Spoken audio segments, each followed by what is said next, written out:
मुख्यमंत्री योगी आदित्यनाथ ने महाराजगंज में 654 करोड़ की परियोजनाओं की दी सौगात। बोले, प्रधानमंत्री नरेंद्र मोदी के मार्गदर्शन से नई ऊंचाई छू रहा उत्तर प्रदेश। सीएम योगी ने कहा, यह नए भारत का नया उत्तर प्रदेश है। मुख्यमंत्री योगी आदित्यनाथ महाराजगंज के रतनपुर में रोहित बैराज के उद्घाटन अवसर पर बोले। मुख्यमंत्री योगी आदित्यनाथ ने कहा कि वक्फ बोर्ड के नाम पर अब कोई डकैती नहीं डाल सकेगा। वक्फ बोर्ड की संपत्ति का उपयोग अब विद्यालय और मेडिकल कॉलेज बनाने के लिए होगा। वक्फ बोर्ड के नाम पर लाखों एकड़ भूमि पर कब्जा है, इससे किसी गरीब का कल्याण नहीं होता है। इस लूट पर अब सख्ती से लगाम लगेगी। उन्होंने पिछली सरकारों पर कटाक्ष करते हुए कहा कि पूर्ववर्ती सरकारों को अपने परिवार का पेट भरने की फुर्सत नहीं थी। पहले एक जनपद एक माफिया की पहचान थी, अब एक जनपद एक मेडिकल कॉलेज से जिले के नाम जाने जा रहे हैं। यूपी अब बीमारू राज्य नहीं है। प्रधानमंत्री नरेंद्र मोदी के प्रेरणादायी मार्गदर्शन से उत्तर प्रदेश अब नई ऊंचाई छू रहा है। मुख्यमंत्री योगी आदित्यनाथ शनिवार को महाराजगंज जिले के रतनपुर में 654 करोड़ की 629 विभिन्न परियोजनाओं के लोकार्पण व शिलान्यास के बाद उपस्थित लोगों को संबोधित कर रहे थे। उन्होंने कहा कि पिछले 10 वर्षों में भारत दुनिया की 5वीं अर्थव्यवस्था बन गया है। 2 वर्ष के अंदर तीसरी अर्थव्यवस्था बन जाएगा। हर घर बिजली के बाद अब हर घर नल जल योजना को मूर्त रूप दिया जा रहा है। महाराजगंज अब पिछड़ा जिला नहीं है। विकास व विरासत का समन्वय कैसे होना चाहिए, काशी व अयोध्या इसके उदाहरण हैं। महाकुंभ का आयोजन देखकर तो पूरी दुनिया बहुत चक्की रह गई।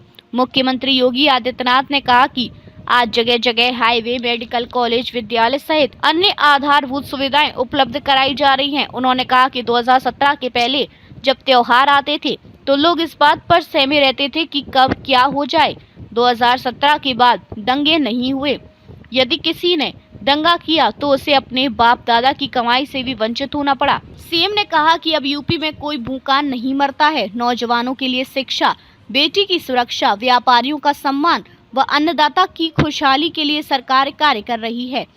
रोहित बैराज इसका प्रमुख उदाहरण है, जिससे 16,000 से भी ज्यादा किसानों को सिंचाई का लाभ मिलेगा। रोहित बैराज के पानी से करीब 5,400 हेक्टेयर भूमि की सिंचाई आसानी से हो सकेगी। केंद्रीय वित्त राज्य मंत्री पंकज चौधरी, जल शक्ति मंत्री स्वतंत्र देव सिंह, प्रभारी मंत्री दयाशंकर मिश्र दयालु, नौतनवा विधायक ऋषि त्रिपाठी, पनियरा विधायक ज्ञानेंद्र सिंह, सदर विधायक जयमंगल कनौजिया, सिसवा विधायक प्रेम सागर पटेल, जिला पंचायत अध्यक्ष रविकांत पटेल तथा भाजपा जिला अध्यक्ष संजय पांडे सहित बड़ी संख्या में लोग उपस्थित रहे।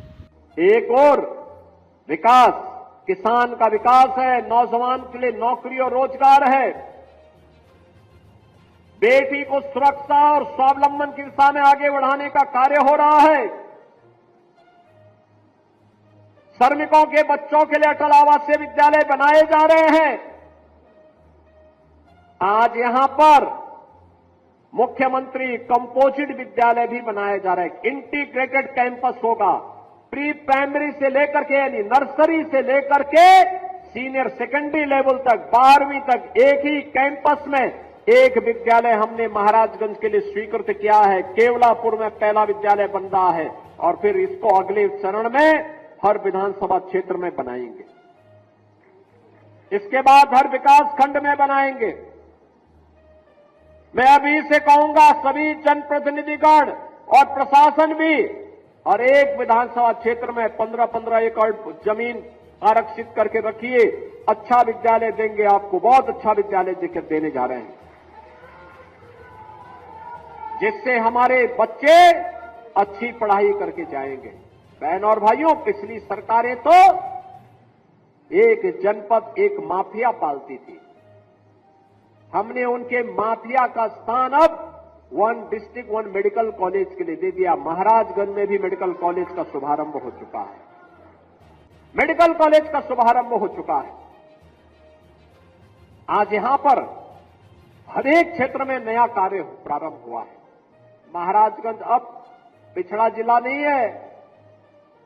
उत्तर प्रदेश अब बीमारू राज्य भी नहीं है। अब यहां पर कोई ये नहीं कह सकता कि उसको शासन की योजना का लाभ नहीं मिल रहा है। अभी बहुत शीघ्र उत्तर प्रदेश जीरो पॉवर्टी के एक कार्यक्रम को आगे बढ़ा रहा है, जिसको अब तक शासन की किसी सुविधा का लाभ नहीं मिला है और वह किसी पात्रता की श्रेणी में आता है। बहन और भाइयों, उसका सर्वे का काम अंतिम चरणों में चल रहा है और मैं आपको इस बात के लिए आश्वस्त करने के लिए आया हूं, अगले 3 वर्ष के अंदर उत्तर प्रदेश से गरीबी को हर हाल में पूरी तरह समाप्त करके एक समृद्ध राज्य के रूप में स्थापित हमें करना है। जीरो पॉवर्टी के लक्ष्य को प्राप्त करते हुए, जीरो पॉवर्टी के इस लक्ष्य को प्राप्त करते हुए उत्तर प्रदेश को देश की नंबर 1 की अर्थव्यवस्था के रूप में भी हम स्थापित करेंगे। आज हर एक क्षेत्र में कार्य हो रहे हैं, सड़कों के बड़े बड़े हाईवे बन रहे हैं, ड्राई पोर्ट बन रहे हैं।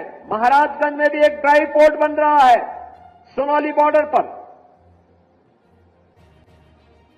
हाईवे बन रहे हैं, रेलवे की नई नई लाइन बिछ रही है। आनंद नगर से महाराजगंज होते हुए सिसवा तक रेलवे की एक नई लाइन बिछाने की कार्रवाई आगे बढ़ने जा रही है।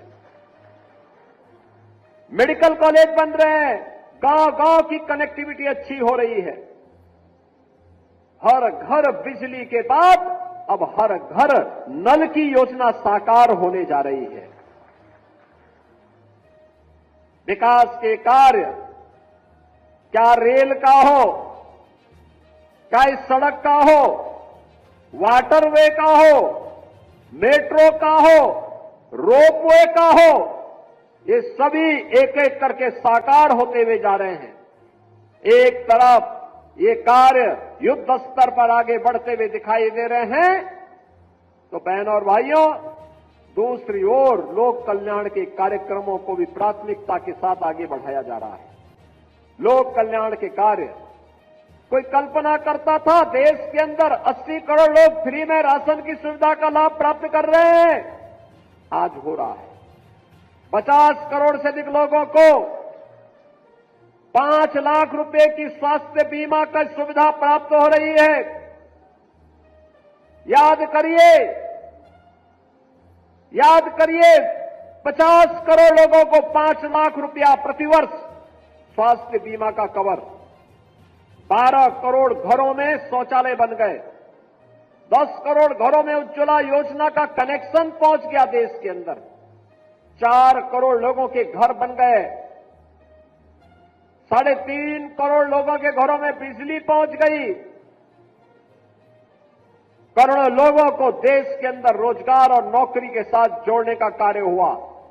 तो बहनों और भाइयों, विकास और विरासत का समन्वय कैसे होना चाहिए, प्रधानमंत्री मोदी जी ने काशी विश्वनाथ धाम देकर के 500 वर्षों का इंतजार करके अयोध्या में रामलला का भव्य मंदिर बनवाने के कार्यक्रम को आगे बढ़ाते हुए अब तो महाकुंभ को पूरी दुनिया देख करके भौचक रह गई कि 66 करोड़ लोग महाकुंभ का दर्शन कर रहे हैं। यह भी केवल भारत कर सकता है, केवल भारत कर सकता है। एक और विकास, किसान का विकास है, नौजवान के लिए नौकरी और रोजगार है, बेटी को सुरक्षा और स्वावलंबन की दिशा में आगे बढ़ाने का कार्य हो रहा है।